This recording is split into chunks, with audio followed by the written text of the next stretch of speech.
عربی ثقافت اور دینی اقدار میں بعض اوقات کنفیوژن ہوتا ہے، اس کی ہم کس طرح سے شناخت کر سکتے ہیں؟ آپ کے پاس پھر بار بار عرض کر رہا ہوں، خدا کی کتاب موجود ہے، پیغمبر کی سنت، تو ان دونوں چیزوں کو آپ دین کی حیثیت سے اختیار کریں۔ جو کلچرل چیزیں ہیں یا تاریخی چیزیں ہیں ان کو بالکل الگ سمجھنا بھی چاہیے، سمجھانا بھی چاہیے۔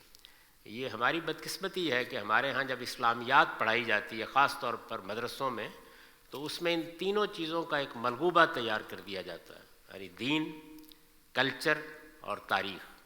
ان کو بالکل الگ الگ کرنا چاہیے، بچوں کی تعلیم میں بھی الگ کرنا چاہیے، اور یہ بتانا چاہیے کہ دین خدا کی ہدایت ہے، خدا کا نور ہے، خدا کی روشنی ہے۔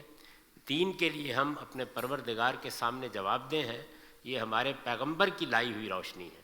اور کلچر عربوں کا بھی تھا، عجم کا بھی تھا، ہندوستان کا بھی ہے، ہسپانیہ میں بھی تھا۔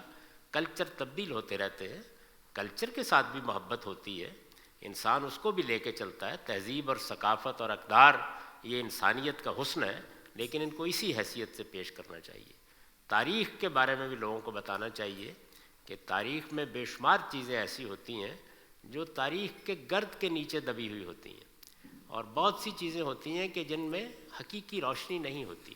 میں کئی مرتبہ لوگوں کو کہتا ہوں کہ آپ کے سامنے موجودہ زمانے میں جب ریڈیو ہے، ٹیلی ویژن ہے، اخبارات ہیں، نمائندے ہر جگہ موجود ہوتے ہیں، لال مسجد کا حادثہ ہوا، منہاج القرآن کا حادثہ ہوا، سکوت ڈھاکہ ہوا، ذرا حتمی طور پر بتائیے کیا ہوا تھا؟ 10 آراء آپ کے سامنے آ جائیں گے۔ تو اس لیے تاریخ کو ایمان اور عقیدہ بنا کے پیش نہیں کرنا چاہیے۔ تو اللہ کے دین کی تعلیم بھی الگ ہونی چاہیے، اس کو ہمیشہ بالکل صاف ان تمام آلائشوں سے الگ کر کے بیان کیجیے، اور تاریخ کو تاریخ کی حیثیت سے بتائیے، کلچر کو کلچر کی حیثیت سے بتائیے۔